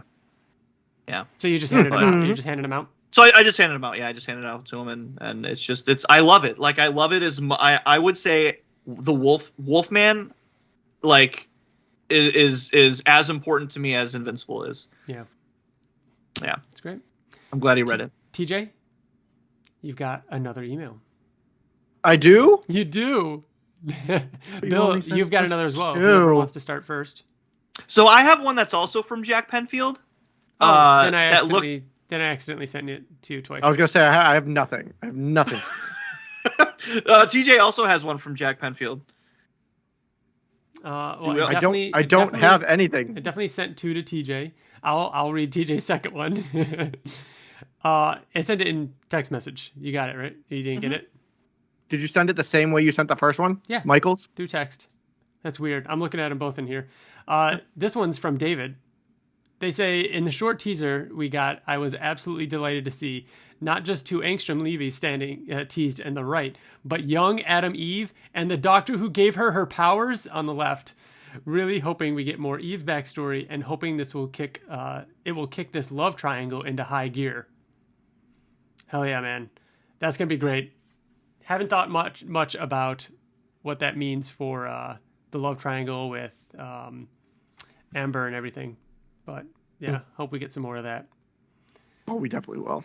Bill, do you have your second? Or you said I sent you the same one twice? So you didn't. I think maybe Jack may have had sent something twice and kind of changed this one. So I'll kind of spin it because he talks about something different. You're right. Yeah. So he did thank us for Fall Guys and talk about, but he also said he's going to go back to either Brit or finish off Tech Jacket. Tech Jacket, it gets really fucking like bizarre, but in a really good way. It gets like super sci-fi too. It gets so cosmic, so cosmic and so sci-fi. Really good. Not really the same tone, Zach, that you're used to seeing in Invincible, but just know that it's different, but still awesome, but different. So he also talks about Wolfman. If they wanted to do a spinoff, they could Damien Darkblood in the show. So what if Invincible is told by Cecil to go to hell to get Darkblood for some reason, but then once that's all done, maybe in one episode, it goes to a girl asking him to try to locate her dad, and that girl has to give her name and says Chloe Hampton. Oh, like connecting Wolfman into the is she stuff. Is she already like hunting him down? Oh, I don't want to spoil. Let's stop talking about this. Okay. Cut. No, that'd be a really fun way to introduce Wolfman and that world to the Invincible. Yeah. All right, and I got the last email here from our friend Christopher Wise. Hey guys, last month was crazy. The Fall Guys stream was extremely dope and so fun with the Invincible skins. Congrats to Mitch, the real bunger. Fall Guys was such a fun way to market the show, and now they announced Invincible coming to Sandbox. Oh, Chris, if you know about Sandbox, I don't know about it. If you know about it, fill me in. I definitely don't know about it. I honestly thought they were going to do a mobile game when they mentioned video games in the things to come this year. We have so much time before late 2023. There's no doubt we're going to get so much more Invincible, and I'm fucking here for it. It was incredibly entertaining to watch Twitter blow up for the teaser, LOL. It was definitely what we needed, and it was finally something of substance to gnaw on for a little bit. Those Easter eggs are juicy.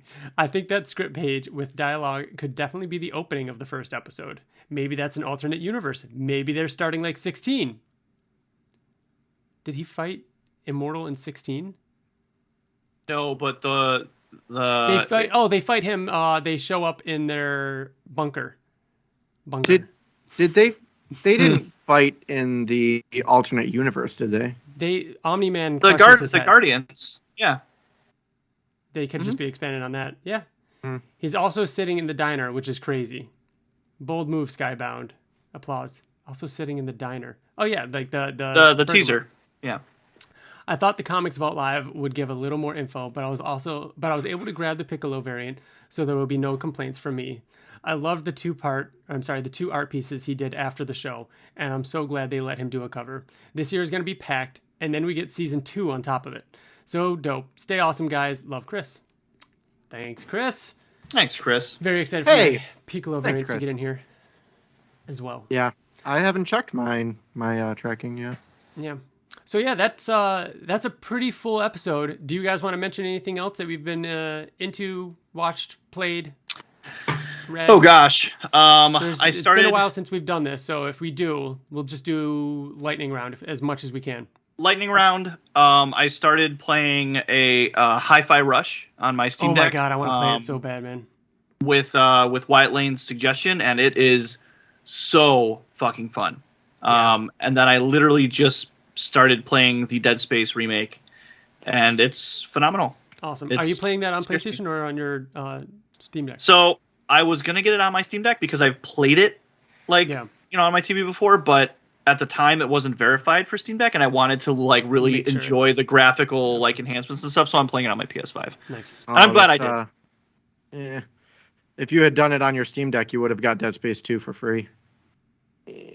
I already have Dead Space 2 on my Steam Deck. Yeah. I'm wondering if they did anything with it, though. I don't think they've made changes to it. I started Dead Space a while ago. I got it the day it came out. So I'm literally the next time I sit down to play it, I will have beaten it. Nice. But I've gone 4 days without playing it because this whole week has been insane. So I don't know, probably this weekend. But it's phenomenal, and it does not feel like a remake. It was rebuilt from the ground up, and it feels like a PS5 game. It's incredible. Dead Space is one of my favorite video game series of all time, just because of it's just so much fun. It's so fun. It is so fun. Mm-hmm. I love horror too. Yeah, I recently just upgraded my headphones, and I've never played a game with headphones before, and I'm like, you know what? I'm gonna try this. And it's almost too scary to play with headphones. Listen, guys, the soundtrack alone for the Dead Space remake is fucking incredible. They updated the soundtrack, right? Everything, Ryan. Oh, I know it's ground up. It's literally everything. Yeah, I know. It's everything. So they gave him a voice. He didn't have a voice in the first one. Which it's Isaac from 2 and 3, which I love. Yeah.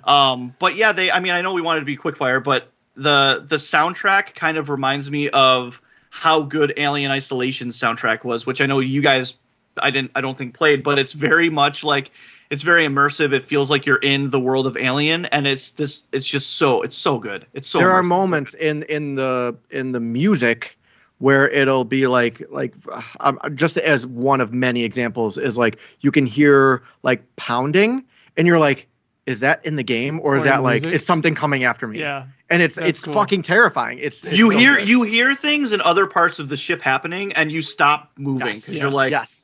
Oh my god, where the fuck is that? As someone who doesn't play or enjoy that genre very much, I did play that when it first came out, and I absolutely loved it. And I think a huge part of the reason why I enjoyed that game and still think back on it fondly is the weapon, is the plasma cutter. That weapon is iconic to me as far as video games go.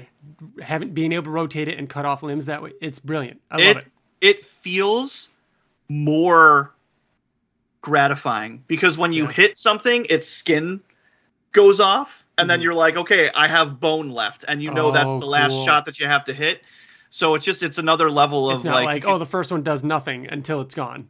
Yeah, you feel the power or lack thereof behind my mind. In my mind, going into it, I'm like, oh, you got to cut off one leg and then go to the other leg and then cut off this limb and cut it. It's so much harder than I remember because you have to shoot. In order to cut off the right leg, let's say you're starting with the right leg, it takes 4 shots just for the right leg, and then he's already on you by that time. It's tough. It's harder than I remember, but it's so good. So much fun. what I think is interesting too is that I actually like it more after playing Callisto Protocol, because I'm like, this is the game I wanted. Yeah. This is the fucking game I wanted. Cool. I still love Callisto, but it's Dead Space. It's Then the last thing. Do you want to give your quick thoughts on Last of Us right now? Yeah, the last. We had to. I feel like that's TJ, are you caught up? I watched the third episode. So it's the third episode is what we are currently on now. Yes. As of the time of this recording. And I don't think we need to give any real spoilers here. No. Just impression. Me? The first episode, I absolutely loved it. The second episode was and remains my favorite of the three. Mm-hmm. The third episode, it took me, I didn't watch it night of, cause like football and work and shit like that. But, so I just watched it midweek, and the build up leading up to it was everyone saying how incredible it is. And it's amazing. It's so good. And then I watched it and I was like, that was really good. I really enjoyed it. Like I really, really enjoyed it, but I felt like it was a little overhyped. Yeah, then this morning I watched it. I watched it last night. This morning I woke up and I'm like, fuck, man, I really want more with those characters. Like, like the more I sit on it, the more I enjoy it. And I think other people have kind of expressed that too, where it's like, the more you sit on it, like it was fucking a phenomenal episode. It really was. It was great. It was perfect. From it's not just, okay, this was a really great story. And I saw multiple people relating it to like the first 5 minutes of Up. Like, it's not just a great story and a heart-wrenching, like amazing characters, but the acting, the cinematography, like it really was. It was just a great story package. Like it was the complete package of I don't even know how long it was, because it just I didn't think about the length of it at any point during it. I never once like paused it to see how much was left. I was just so in it, and as someone who loved the first game and loved the second game, I honestly didn't remember anything about this character. And so I didn't know where it was going to go. And so it was incredible. It was incredible. And this show has continued to amaze me at how well of an adaptation this is. I'd like to rewatch all 3 episodes before the next one. So it's just, so far it's first episode, I feel like there were some pacing issues. Agreed. Still amazing. Second episode, absolutely like unbelievable adaptation. Like, oh my god, like it was fucking amazing. And then this third episode, I don't remember when I started to cry, but and you didn't stop. And I don't remember when I stopped. Like it was just like the emotions just kept coming. And it was so thoughtfully shot and executed. And like we were talking about, TJ, I was like, listen, people are hyping it up. When you think of the best TV you've seen, you think of Red Wedding, and Breaking Bad, Half Measures or Full Measures, or The Fly. And it's easy to be the quote unquote best thing you've ever seen on TV when it's like, everyone dies, you know what I mean? Because that's just like, hey, you want to shock people? Let's kill everybody. This is the best thing you've seen without doing that. And that is incredible. Like, I love that because episode 2 was directed by the creator the creator of the video game. Do you guys know who the third episode was directed by? I don't think he did a lot of other TV, but he wasn't really. You're right. He did a lot of other TV. There's only one very small thing that I even know, but it is the best episode of Mythic Quest. Oh, that's right. Yes, I did know that. Get the fuck out of here. The flashback one? The flashback one? Get out of here. Not the season 1 flashback. The season 2 flashback. Yes. Where they get the cursed building, right? The thing that has those 2 episodes in common are people. Yeah, like he directs people so well. It's the older guy that in the office and his relationship, and it's a 2-parter episode, because then the next parter was him going to that guy when he was older and going to their house. But the previous episode was all like time period and stuff like that, and it was also an incredible episode. I mean, maybe he directed both. because they're both flashbacks, but I'm pretty sure it was the second one. But either way, yeah. So character-driven, emotion-driven episodes. It bothers me when I'm like, hey, mom, dad, like, brother, sister, best friend, like, you have to watch The Last of Us before it comes out in hopes that it even comes close to the game. I thought you were watching it with your family. No, I am. I'm saying that it's frustrating when something comes up that like The Walking Dead. Guys, oh my God, The Walking Dead's coming out. And then you're like, oh no. This is just a testament that if you execute an adaptation and you can capture like everything that the original thing did, it can be the most successful. Dude, the viewership between episode 1 and 3 has increased almost 40%. Yeah. That's fucking crazy. Yeah, can't wait, man. The show is incredible, and it's phenomenal. So I never watch the next on ever. Same, I won't. Same. I won't skip do past it. that, and I do watch the thing. But somebody, of course, you do. I watched the shit out of it. I watched it multiple times. A friend of mine at work told me that he watched the next on, and he said that it looks like just total chaos, which is what we need right now after that episode. You know what I mean? So, and it is, and it fucking is. All right, that does it. Please write in. Let us know what you thought of this month of craziness. Give us, your impressions of the teaser trailer, what you want to see next. Maybe even some suggestions for things you'd like to hear us talk about. It seems like it's going to be late 2023 before the show comes out. So, we might have a couple months here and there where we're talking about something other than Destroyer, maybe some other co-creator things. Maybe we'll hopefully try and get an interview in here sometime. But yeah, we got a very exciting 2023 and probably 2024 coming up at this rate. So we've got plenty more Invincible to talk about. So that does it for us. Thank you to Wyatt Layne for providing us with this awesome music that intros and outros our show. And thank you, Bill and TJ. And that'll do it for us. We'll catch you around. Until next time. See you, everybody. Bye. Goodbye. Bye.